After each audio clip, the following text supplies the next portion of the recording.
dans cette 90e rencontre, un endroit où aller, où ce soir, nous avons une soirée spéciale. Le livre de poche fait sa rentrée.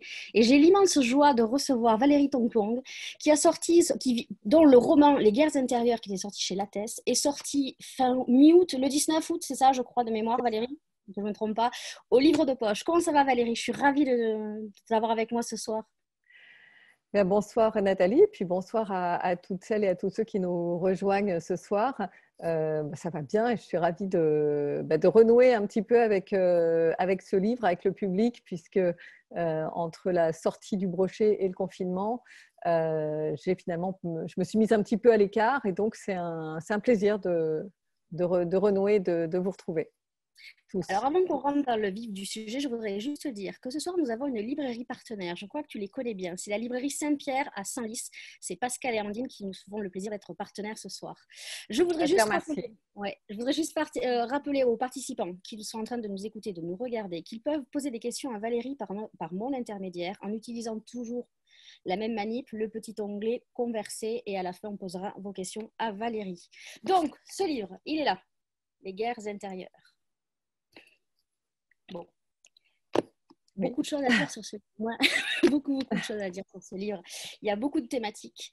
Attends, 30 secondes, j'accueille juste Frédéric qui revient. Beaucoup de choses à dire, beaucoup de thématiques. J'ai envie de dire que moi, bon alors, je vais le cacher à personne, tout le monde sait que j'ai adoré ton livre, j'ai trouvé ça magistral. Pourquoi? Parce que je trouve qu'il y a un changement dans ton écriture. Est-ce que tu es d'accord avec moi pour dire qu'il y a eu un changement dans cette écriture, dans l'écriture de ce livre-là? À vrai dire, je dirais plutôt que c'est une autre forme d'écriture, un autre territoire que je suis allée explorer. C'est-à-dire que ce n'est pas un changement à proprement parler. Je pense que tu fais allusion au roman polyphonique, au roman choral. J'étais une habituée du roman choral depuis déjà quelques livres. Et c'est vrai que là, j'ai eu envie de passer sur un autre territoire pour aborder un nouvel angle, en fait, une nouvelle façon, un nouveau point de vue sur mes personnages. Parfait. Est-ce que tu peux nous résumer en allez, 1 minute 30, parce que je sais que toi tu prends du temps pour résumer tes livres, ce qui n'est pas plus mal, pour nous parler du résumé de ce merveilleux livre, Les guerres intérieures. Oui, alors Les guerres intérieures, eh bien, c'est l'histoire de Pax Monnier, qui est un comédien d'une cinquantaine d'années, qui a connu un certain succès dans des séries télévisées populaires autrefois, et qui est un comédien frustré parce qu'il n'a pas reçu la reconnaissance qu'il pense mériter, et notamment la reconnaissance du milieu du cinéma.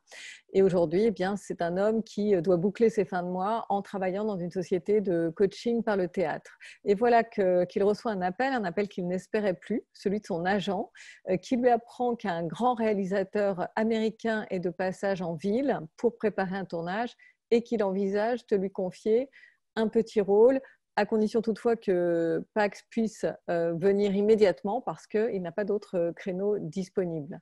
Alors évidemment, Pax Monnier va lâcher absolument tout ce qu'il est en train de faire et il va se ruer chez lui pour se changer. Et au moment où il enfile sa veste, eh bien, il entend des bruits suspects qui proviennent de l'étage supérieur, des bruits que chacun identifierait comme ceux d'une lutte. Enfin, en tout cas, on pourrait comprendre qu'il se déroule quelque chose de tout à fait anormal, mais Pax est sur le point de réaliser son plus grand rêve, le rêve d'une vie, et donc il va se persuader que ce n'est rien d'important et il va se rendre à ce rendez-vous, à ce casting, qui d'ailleurs va bien se passer. À son retour, il apprendra que son jeune voisin, qui est un jeune homme de 19 ans, Alexis Vinclair, qui vient d'emménager, a été sauvagement agressé et grièvement blessé. Alors, bon, évidemment, c'est immédiatement la guerre intérieure de Pax qui se déploie, celle de la culpabilité, une culpabilité qui va le ronger, qui va s'ancrer en lui, mais aussi une culpabilité qui va prendre une dimension tout à fait différente 1 an plus tard, lorsqu'il va faire la rencontre dans ce travail de formation par le théâtre d'une jeune femme franco-japonaise qui s'appelle Emi Shimizu, dont il va tomber profondément amoureux avant de comprendre qu'il s'agit de la mère du jeune homme. Voilà le point de départ des guerres intérieures qui vont être menées, donc évidemment on l'a compris, aussi bien par Pax que par Amy ou par Alexis et par tous ceux qui nous entourent. Alors, on ne peut pas dire que c'est un roman que sur la culpabilité, il y a aussi la lâcheté, il y a aussi le désir de maîtriser tous ces désirs, la peur, il y a plein de thématiques.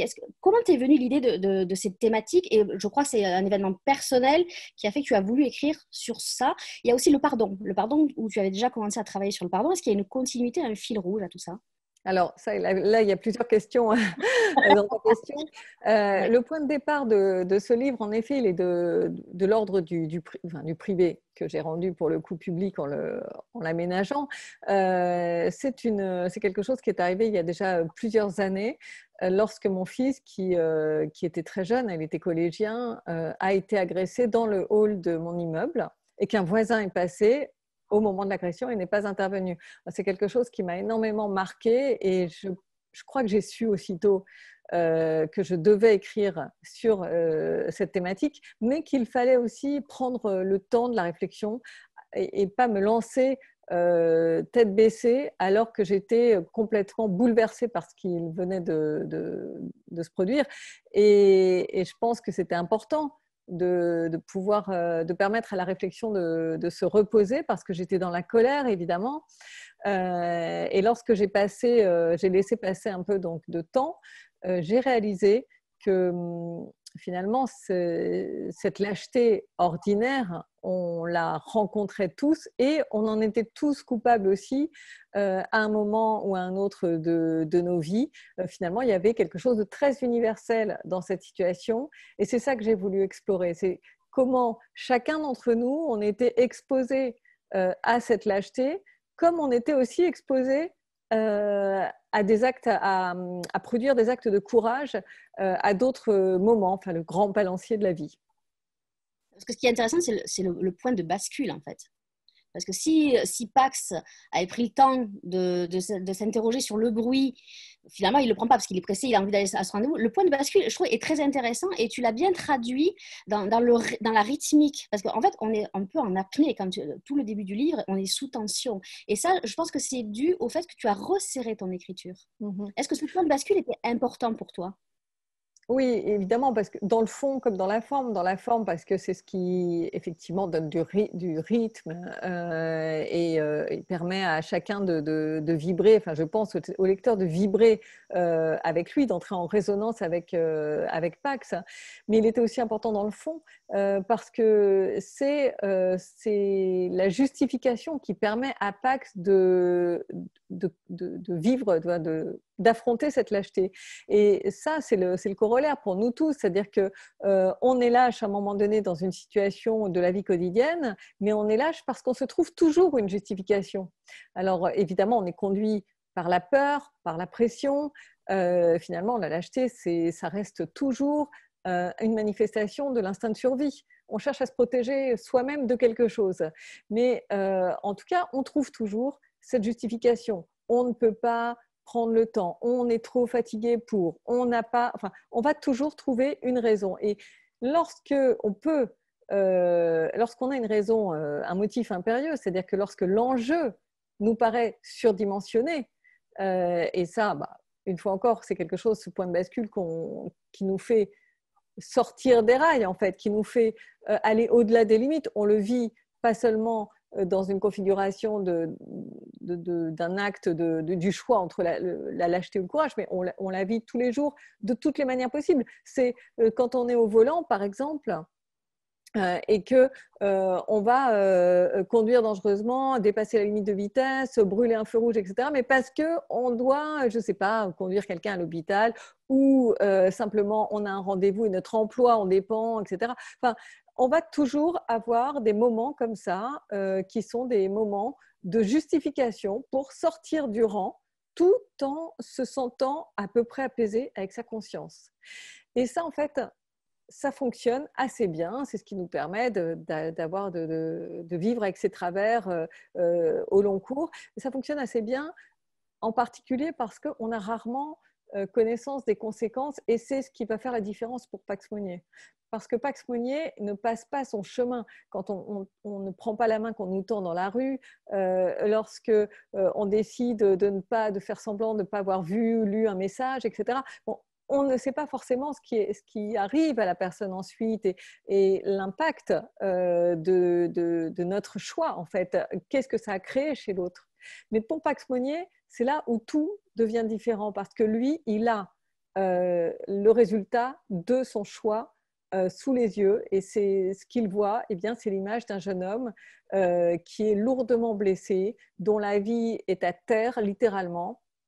Et ça, il le voit d'autant plus qu'il l'apprend, bien sûr, par la police, etc., mais il va le voir dans les journaux, enfin, ça va être une affaire très médiatique, etc. Et donc, ça change tout pour lui, parce qu'il ne peut plus échapper à sa responsabilité. J'ai envie de te poser une question, là, parce que je viens de t'écouter avec beaucoup d'attention. Est-ce que protéger, c'est trahir? Alors ça, tu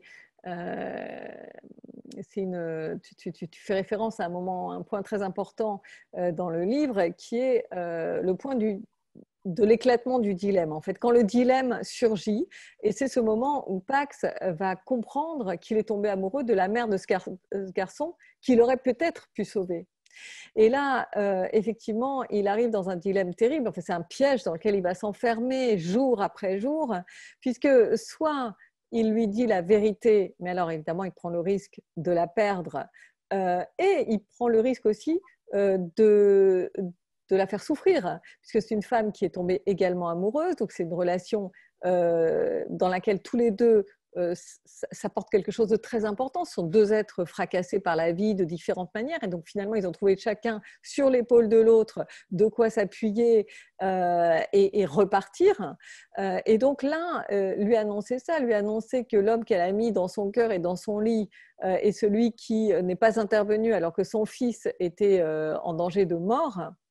Évidemment, bon, c'est pas seulement le risque de la rupture, mais c'est le risque de la souffrance aussi. Et puis, d'un autre côté, s'il fait le choix de se taire pour ne pas arriver à ce mur-là, eh bien, il va donc devoir mentir jour après jour et soutenir le regard de cette femme, et forcément, à un moment donné, de son fils, parce que si l'amour, je dis des si parce que je laisse les lecteurs qui n'auraient pas lu découvrir dans quel sens ça va aller, quels sont les choix qui seront faits. Mais mentir, eh bien, ça veut dire forcément aussi, à un moment donné, rencontrer ce garçon et donc soutenir aussi le regard de ce garçon. Donc, c'est un piège, et c'est ce moment où, effectivement, on peut se demander si protéger, enfin, si on ne doit pas mentir pour protéger l'autre de trop de souffrance. On dit souvent que toute vérité n'est pas bonne à dire, et c'est vrai que parfois, eh bien, il faut savoir faire ce choix de ne pas mettre sur la table une vérité qui, je ne dis pas que c'est ce qui se passe dans le livre ou que c'est valable dans cette histoire-là, mais c'est vrai que c'est une question qui se pose, et donc en théorie, à un moment donné, il va se poser, lui, cette question. Est-ce qu'on ne doit pas être capable de porter des vérités lourdes, porter cette croix-là, l'assumer jusqu'à la fin de ses jours pour protéger l'autre? Alors, les trois personnages ont des guerres intérieures personnelles.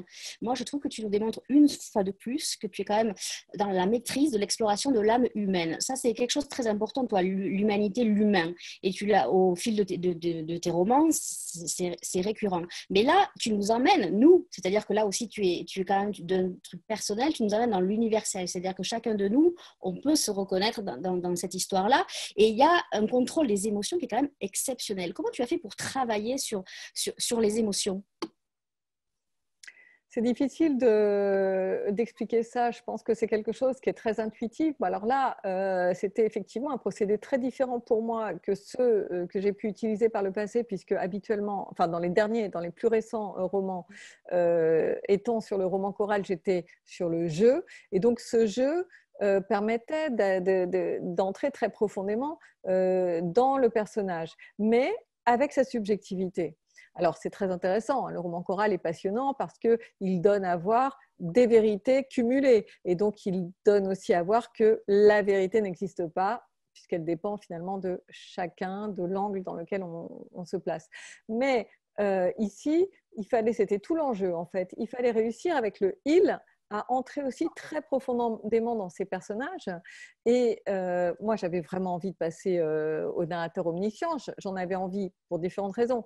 Pour finalement donner autre chose au lecteur et à moi, hein, évidemment, en tant qu'auteur, mais autre chose au lecteur qui était, voilà tous les éléments du paysage. Maintenant, on va tourner autour de chaque personnage dans les moindres détails et on va regarder même ce que eux ne voient pas. Qu'est-ce qu'on sait à quoi ressemble notre dos en fait? Enfin, qu'est-ce qu'il y a derrière nous? Qui on est vraiment? Est-ce qu'on sait? Non. En fait, et là, on va le savoir parce que là, on va tourner vraiment autour et on va entrer aussi à l'intérieur, à l'explorer les tripes de chacun en fonction de ce qu'il a vécu.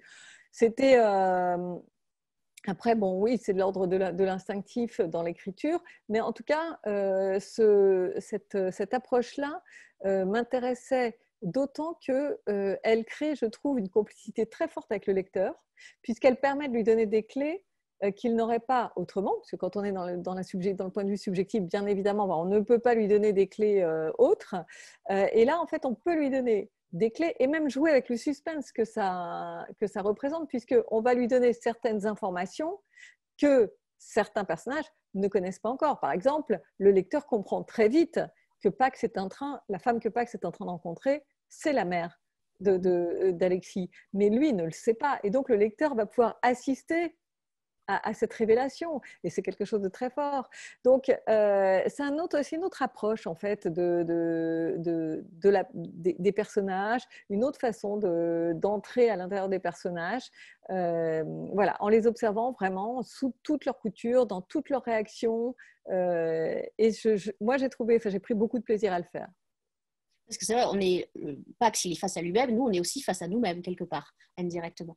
Donc, c'est assez fort. Et puis, je trouve que les mots ne sont pas mis par hasard, ils sont très travaillés, ils viennent nous percuter, nous interpeller.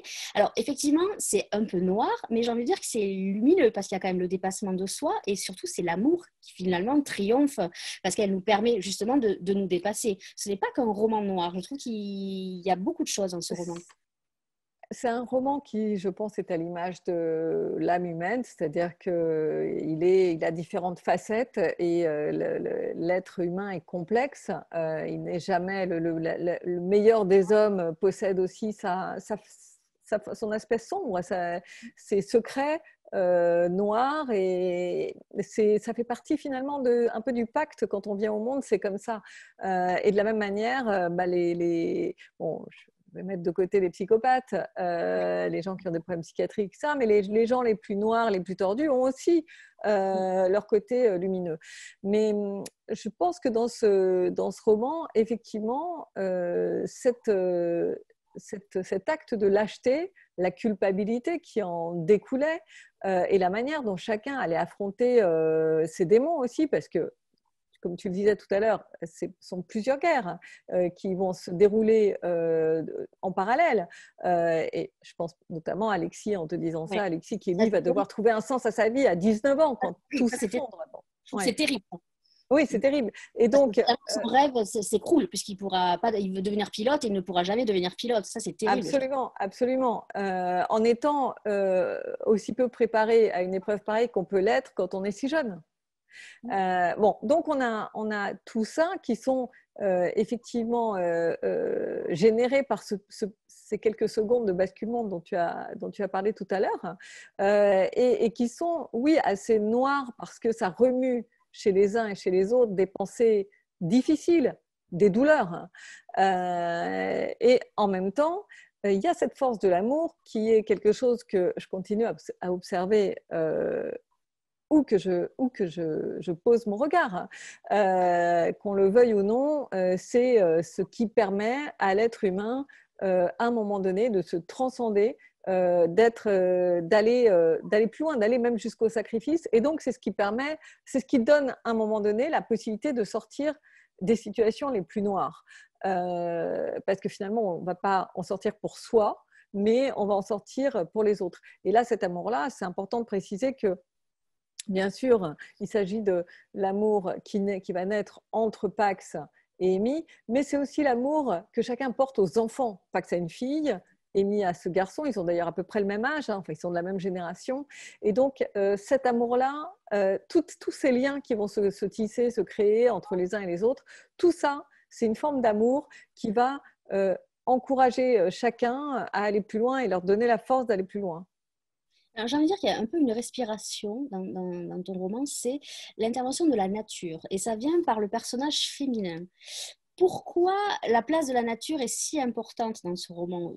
Moi, je trouve qu'elle est importante. Après, peut-être que d'autres la percevront pas comme ça, mais pourquoi avoir imbriqué cette nature et aussi le Japon, puisque Emi Shimizu est japonaise? Alors, comme tu l'as dit très justement, c'est une question de respiration. C'est qu'on est dans une histoire qui est terrible, un piège, comme je le disais tout à l'heure, qui va se refermer progressivement sur les protagonistes. On est dans un milieu très urbain, avec des contraintes très difficiles et très importantes. Et donc, la nature arrive comme la possibilité d'une respiration, la possibilité de souffler, et c'est une possibilité que va se donner Amy uniquement, puisque c'est pour elle que la nature est importante. Alors, c'est vrai que c'est lié à son histoire, puisque donc c'est une je ne sais pas si on dit métisse pour, enfin bon, on le dit maintenant, même si à l'origine c'était réservé à un autre mélange, mais donc métisse franco-japonaise, donc elle est issue d'une double culture. La culture du Japon qui, on le sait, est très tournée vers la nature, mais en fait le choix d'avoir ce personnage à deux cultures était aussi important pour moi parce que c'est un roman aussi qui parle de l'époque et ça, on n'a pas vraiment parlé de cet aspect-là, mais c'est un roman qui parle aussi de l'époque et de l'impact que l'époque a sur nous, de la manière dont l'époque dans laquelle on vit pèse très particulièrement sur nos choix, sur nos décisions. Là, cet aspect de double culture me paraissait très important parce qu'on est une époque où les cultures commencent à fusionner et pourtant, alors que ça paraît évident à certains, eh bien, aujourd'hui, on est encore dans un stade où rien n'est acquis et où, bien que ces doubles cultures se multiplient, on a encore beaucoup de gens qui finalement se sentent sans racines aux racines flottantes, comme elle le dit elle-même, parce qu'ils sont ni tout à fait chez eux d'un côté, ni tout à fait chez eux de l'autre. Et ça va être un point très important de personnalité pour le personnage d'Emi Shimizu, parce que le fait qu'elle ait tant de mal à identifier et qui elle est vraiment, en fait, sa quête d'identité, eh bien, va l'amener à fonder véritablement son existence sur la naissance de son fils, comme si elle démarrait là pour le coup un nouvel arbre avec de nouvelles racines. Alors je fais je fais le lien avec la nature, tu vas dire, mais et donc ça va être très important. Après, ce choix du Japon aussi m'intéressait, bon, d'abord parce que j'adore le Japon, tout simplement, et puis parce que ça permet de donner aussi à ce personnage cette personnalité de réserve extrême. Elle se protège de l'extérieur, des agressions extérieures en bâtissant une sorte d'armure invisible, mais elle-même aussi, donc c'est dans le sens des agressions, mais elle-même aussi donne peu, enfin montre très peu, et ça c'est très japonais, on ne montre pas ses sentiments, et ça évidemment c'est très intéressant pour un auteur de voir un personnage aussi barricadé et qui pourtant, et nous on va le savoir, nous, moi l'auteur, vous les lecteurs, qui pourtant éprouve énormément de sentiments et des sentiments complexes. La bataille va faire rage en elle. Alors, on va parler un peu de technique parce que je suis allée chercher un petit peu, j'ai fait mon boulot. Dans ce roman, il y a le retour des chapitres, de titres de chapitres. Alors, tu l'avais fait dans l'Atelier des Miracles, mais c'était par personnage. Je crois que tu l'avais fait dans Providence et dans Noir dehors. Il y avait vraiment des titres de chapitres. Est-ce que là, c'était important de revenir aux titres de chapitres? Est-ce que tu as eu du mal à les trouver ou justement, ça t'a donné un fil conducteur? Non, ça a été. Enfin, ça ne m'a pas donné un fil conducteur parce que je les ai attribués après l'écriture. Mais il m'a semblé que c'était très important. Enfin, dans ce livre-là, ils m'ont semblé très importants parce que ça permettait de définir un climat. Ça lançait finalement, ça donnait le ton en quelque sorte. Ça donnait le ton. Et quand tu peux, quand tu as fendre l'air et la plaine, bon, ce sont des titres de chapitres qui doivent déjà te mettre, ils ont une fonction. En fait, c'est pas simplement de la décoration. Ouais. Ils ont une fonction de mettre le lecteur dans un état particulier pour accueillir ce qu'on va lui offrir ensuite. Et à chaque fois, les titres sont tirés du chapitre. Mais évidemment, ils sont choisis avec soin. Pareil, c'est un roman très court par rapport au précédent qui était Par amour, qui était une grande fresque. C'était aussi une volonté de faire un roman beaucoup plus resserré, beaucoup plus court.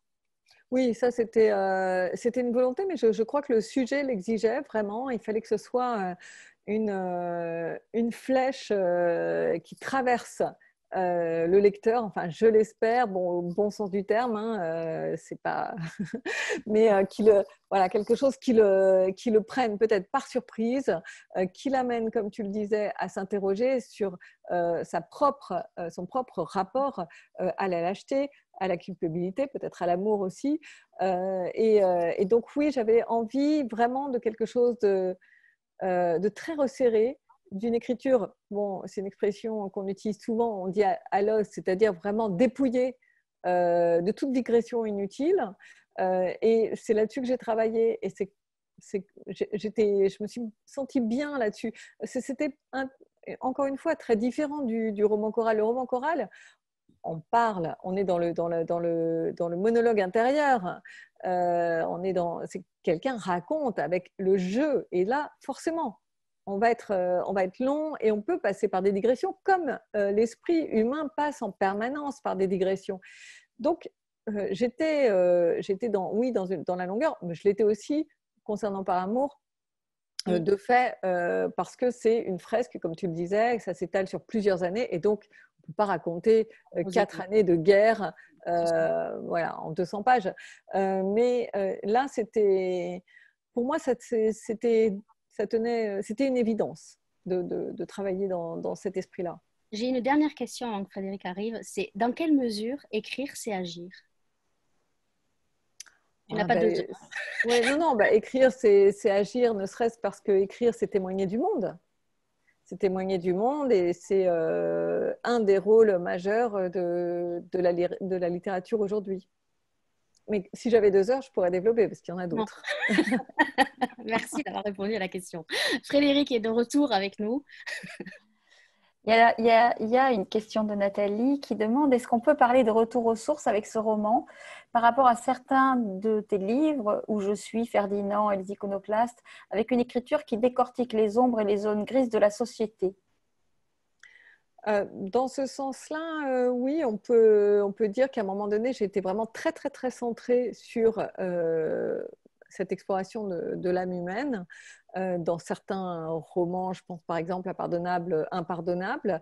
Et donc finalement, je regardais assez peu la société, l'époque et je ne l'ai jamais laissé complètement de côté, mais c'était secondaire. Alors que là, en effet, il y a vraiment une volonté de faire un lien permanent et de regarder, enfin d'observer le comportement des personnages à travers le prisme de notre époque. Donc en ça, peut-être que oui, il y a un lien, peut-être que ce lien aussi, Nathalie le fait parce que c'est un roman qui est plus noir des 2 ou 3 précédents. Mes premiers romans étaient très noirs, donc peut-être aussi que c'est ce qu'il a suggéré pour elle qu'il y ait un fil. Un retour. Ouais. Et justement, elle demande si tu vas continuer dans ton écriture à disséquer ça ou si... peut-être que tu ne le sais pas d'ailleurs. Oui. Si je le sais parce que je suis en pleine écriture d'un roman et donc du prochain roman. On va tout savoir. Mais je ne dirai rien. Mais oui, bien sûr. Enfin, je suis toujours dans cette même exploration. Je pense que j'y serai toujours. De toute façon, c'est ce qui m'intéresse, hein, d'observer la manière dont l'être humain, enfin la mécanique humaine finalement, et comment elle se débat dans son époque. Et dans le prochain roman, je pense qu'on peut dire je suis je reste sur les mêmes traces, avec une structure par contre qui sera différente. Dans les guerres intérieures, la structure n'était pas forcément très simple parce qu'il y avait des allers et retours constants entre deux phases temporelles, il y a un an et aujourd'hui. Et ça pouvait être un peu compliqué, je pense, à appréhender parfois pour certains lecteurs. Bon, là, on est sur une structure plus linéaire dans le prochain, mais je pense, enfin j'espère, tout aussi ou voire plus puissante. Alors, Elena se demande, par rapport au fait que justement tu explores justement la société et puis l'âme humaine, est-ce que la situation qu'on vit depuis quelques mois est une source d'inspiration ou au contraire un empêchement pour l'écrivain que tu es? Alors, elle est incontestablement une source de réflexion. C'est une époque qui me bouleverse énormément. Je pense comme la plupart, voire la majorité d'entre nous, enfin peut-être tout le monde, enfin je ne sais pas qui, à part les enfants, peut rester indifférent à l'époque que l'on traverse.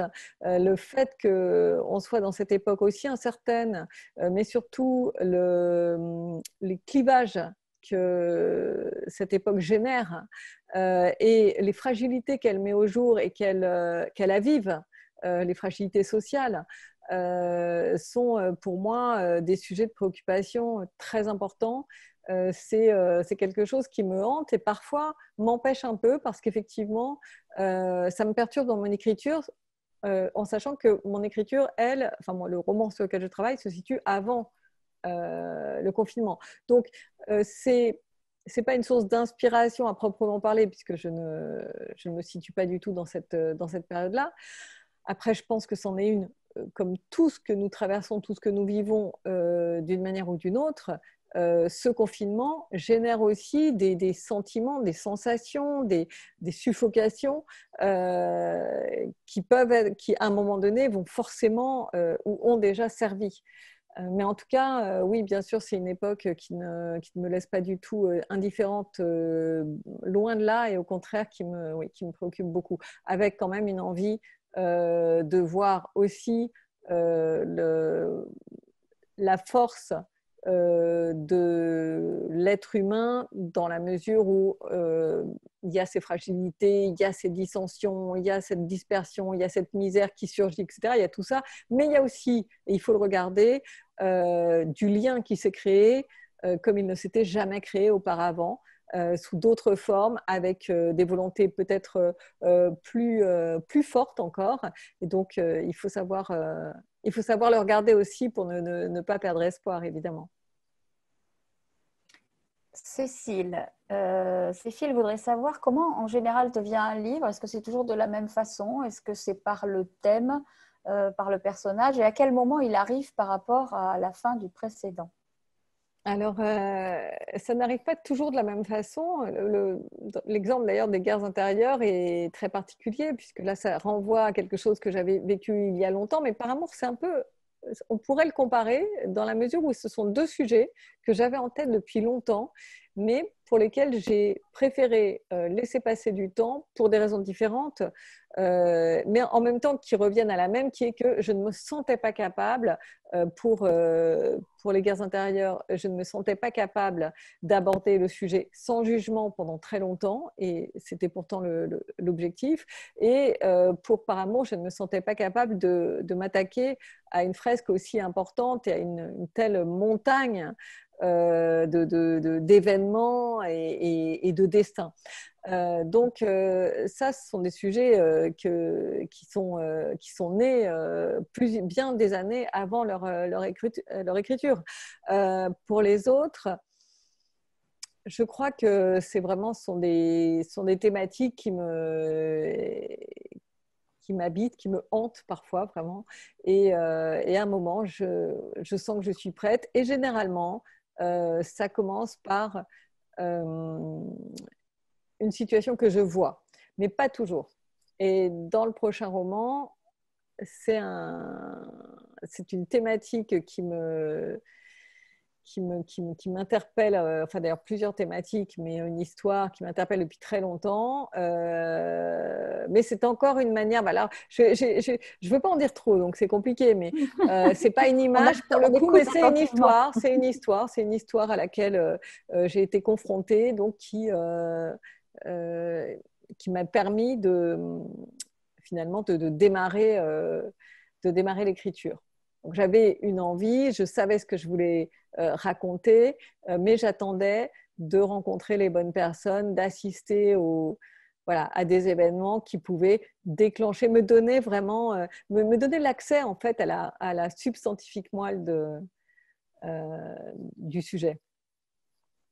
Alors là, c'est une question que je te pose moi. C'est une sortie en poche pour laquelle on te reçoit. C'est évidemment le même texte que celui qui était en grand format, mais ça représente quoi pour toi l'auteur, ces sorties en poche? Est-ce qu'elles ont une signification particulière? Oui, bien absolument. C'est évidemment très, très important parce que c'est réellement une seconde vie. Et pas des moindres, parce qu'il est courant que les poches réalisent des scores bien supérieurs aux versions brochées. Donc, c'est vraiment une manière de faire circuler le livre, donc de faire circuler l'histoire qu'on a écrite, de porter le message qu'on a voulu porter beaucoup plus loin. Et donc, c'est assez merveilleux. Le fait est qu'avec Par Amour, par exemple, j'ai connu c'est un véritable conte de fées, puisque Par Amour a obtenu le prix des lecteurs et donc s'est envolé. Or, c'était un livre qui, pour moi, était un devoir de mémoire, représentait un hommage que je voulais rendre à des générations qui se sont sacrifiées dans l'humilité et la dignité.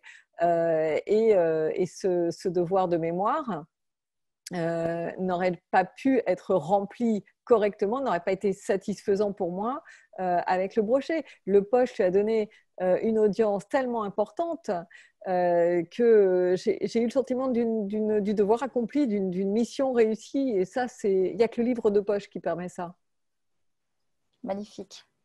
Moi, je vais te remercier beaucoup de nous avoir rejoints sur les rencontres en endroit où aller, parce que tu es un auteur délicat. Enfin bon, je vais m'arrêter parce que sinon tu vas avoir les cheveux qui vont enfler. Et puis Nathalie fait ça très bien en plus. Donc... Moi, j'ai une chose très importante à dire, c'était que Valérie était traduite dans 18 langues différentes. Désormais, elle est traduite en 19 langues parce que son roman, donc Les Guerres intérieures, vient d'être traduit en anglais.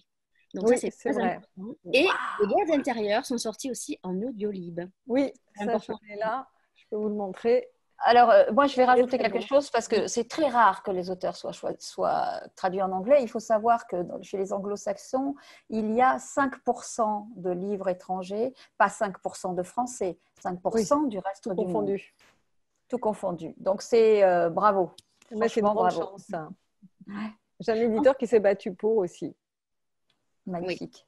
Donc d'ailleurs, on salue nos amis du livre de poche, parce que je crois qu'ils sont en train de nous regarder. Donc toute l'équipe du livre de poche, on les salue. Je voudrais dire que nos amis lecteurs peuvent aller dans toutes les librairies, notamment à la librairie Saint-Pierre à Senlis, acheter Les Guerres intérieures, parce que je sais qu'il empile. Vous pouvez aussi, si vous avez une envie subite là, tout de suite, aller sur notre site unendroitoualler.com. Dans la page de la rencontre de Valérie, il y a un petit bouton en bas qui vous permet d'acheter le livre, soit en version papier, soit en version audiolib et en version numérique, parce qu'on fait ça bien aussi. Je voulais te remercier particulièrement, Valérie, parce que vous avez devant vous la personne qui a la maternité de mon célèbre surnom, le Chevalier Libraire. C'est grâce à Valérie. Donc ça, c'est le petit clin d'œil. Merci d'avoir été avec nous ce soir, parce que je sais que tu es en cours d'écriture, donc c'est pas évident pour toi non plus de te dégager du temps. Dire à nos amis spectateurs, avant de te laisser le mot de la fin, qu'on se retrouvera jeudi pour une autre soirée spéciale, le livre de poche avec Sophia Awin, et ça sera à 19h. Donc Valérie, si tu veux bien, on te laisse le mot de la fin. Écoutez, un grand merci évidemment à toutes et tous. Un petit salut très amical à la librairie Saint-Pierre que je connais bien puisque j'ai fait une très belle rencontre dans cette librairie. J'ai été extrêmement bien accueillie. Donc merci à vous d'être partenaire de l'émission. Merci Frédéric, merci Nathalie, le Chevalier Libraire. C'est un vrai plaisir de vous retrouver. On se connaît bien, on s'apprécie et voilà, c'est un bonheur. Et surtout, donc, pour terminer, je voudrais remercier mon éditeur, mes éditrices, bon, ce sont des femmes, du livre de poche qui ont été absolument donc, phénoménales avec Par Amour et qui soutiennent très bien, je le sais, les guerres intérieures. Merci beaucoup. Et merci à ma maison d'édition Jean-Claude Lattès, sans qui, évidemment, ce livre ne serait pas là aujourd'hui. Voilà.